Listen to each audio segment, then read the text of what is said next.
village or city life? Which one really calls to you deep down? It's a classic question, isn't it? Almost primal, like you said. Yeah, and thinking about why you lean one way or the other.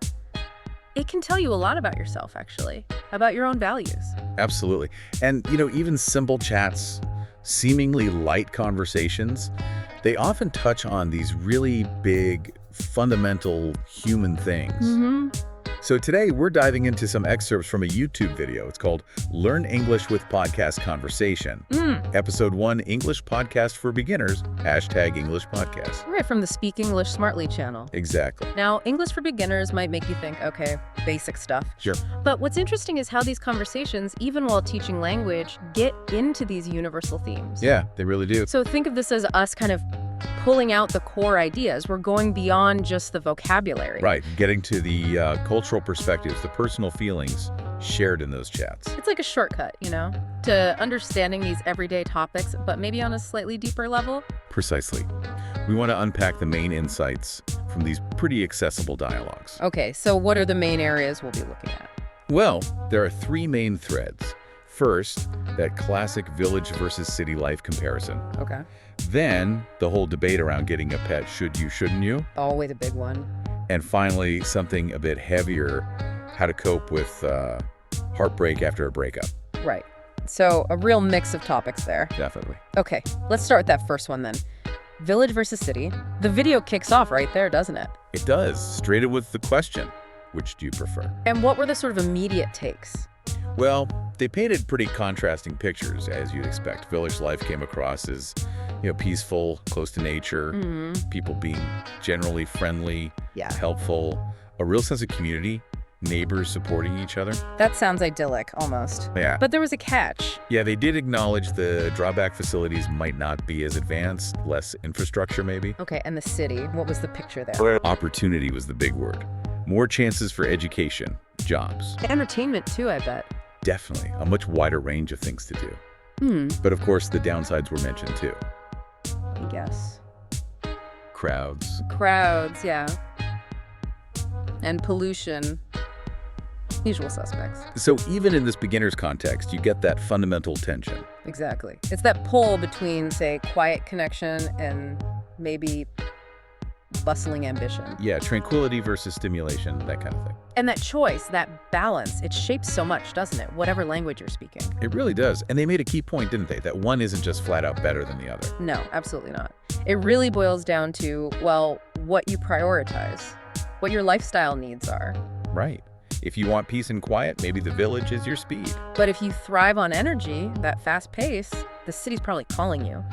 They also touched on the social side of things, right? How people interact. Yeah, that was interesting. Village life was framed as fostering more interdependence, relying on your neighbors, that community feel. Whereas city life often encourages more independence. You're kind of more on your own, in a way. Which raises questions about, what kind of support system works best for different people. For sure. And another point for the city was diversity. Yeah, exposure to different cultures, different people. Exactly. Yeah. You just get more of that mix in a city environment, which can really broaden your horizons. Definitely. And maybe, ideally, you get a taste of both. Experience both sides to really appreciate the differences. That makes sense. A bit of perspective. Okay, so let's switch gears to the second conversation. Pets. Right. The big question. To get one or not. How did that discussion start? Well, one of the speakers just brought it up thinking about maybe getting a pet for their home. And I bet that opened a can of worms immediately. Pretty much. Different opinions straight away. What were the initial reservations, the against arguments? The usual concerns, really. The work involved, the responsibility. Time commitment. Huge time commitment. Plus practical things like, what about allergies? Or, the mess. Potential damage to furniture. Oh yeah, the chewed sofa leg. We've all heard those stories. Exactly. But then the conversation shifted. To the positives. To the rewards, yeah. Companionship number 1. And that feeling of, stress reduction. How animals can just calm you down. It's true. That unconditional affection. So you've got this trade-off again. The practical work versus the emotional payoff. Did they mention a specific pet? Yeah, they focused on getting a dog. Okay, classic choice. And they brought up those typical dog traits: loyalty, affection, things we associate strongly with dogs. But that must have brought the practical stuff back into focus. Dogs aren't exactly low maintenance. Precisely. The other speaker jumped in with the sheer amount of time and energy a dog needs. Walks. Especially the exercise. Yeah, it's a big factor. A necessary reality check, maybe. So the dream of a furry friend meets the reality of rainy Tuesday morning walks. Pretty much.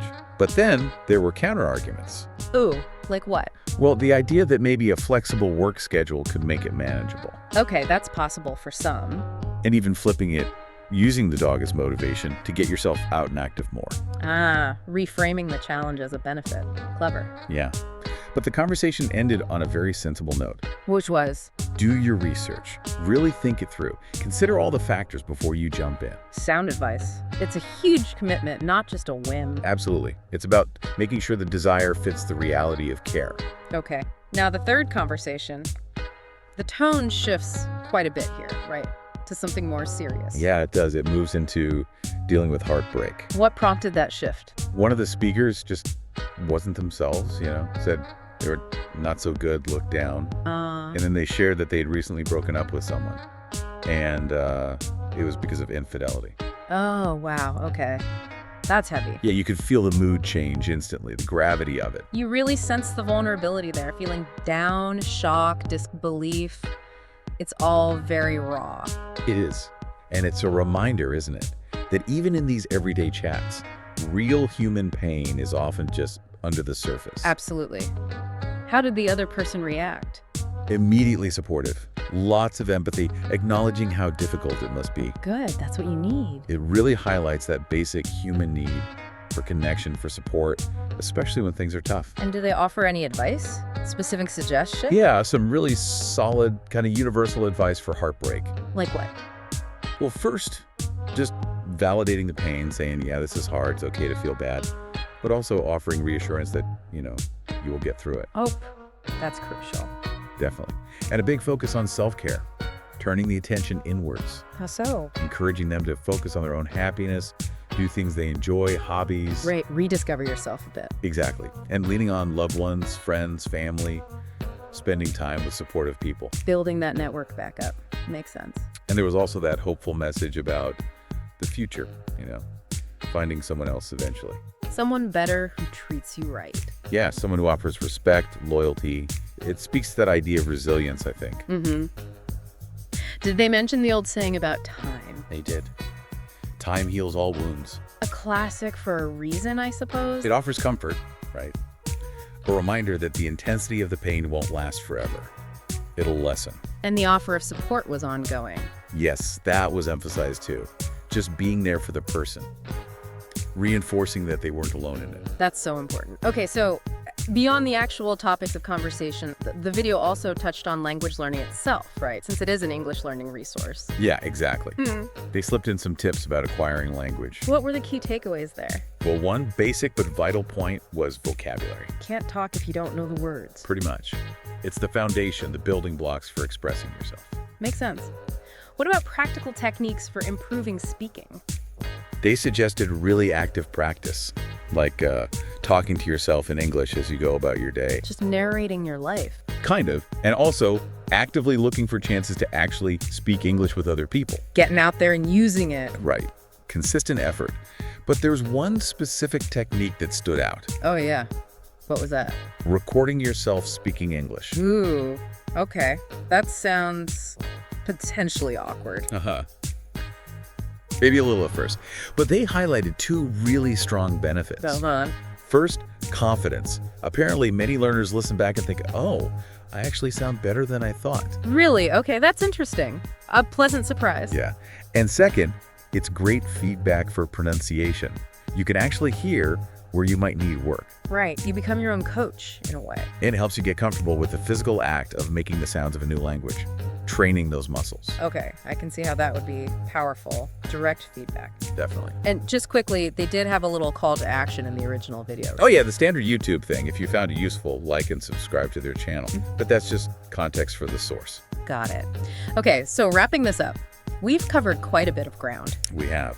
From village versus city lifestyles. To the pros and cons of TETs. Navigating the pain of heartbreak.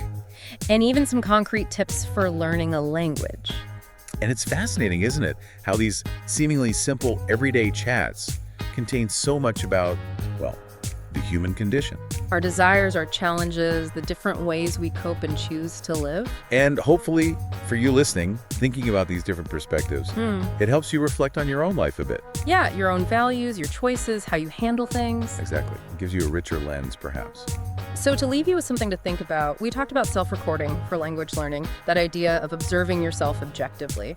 Where else in your life could that kind of honest self-assessment, listening back or observing your own actions or words actually be beneficial? Maybe in your relationships or creative work or anywhere, really. That's a great question.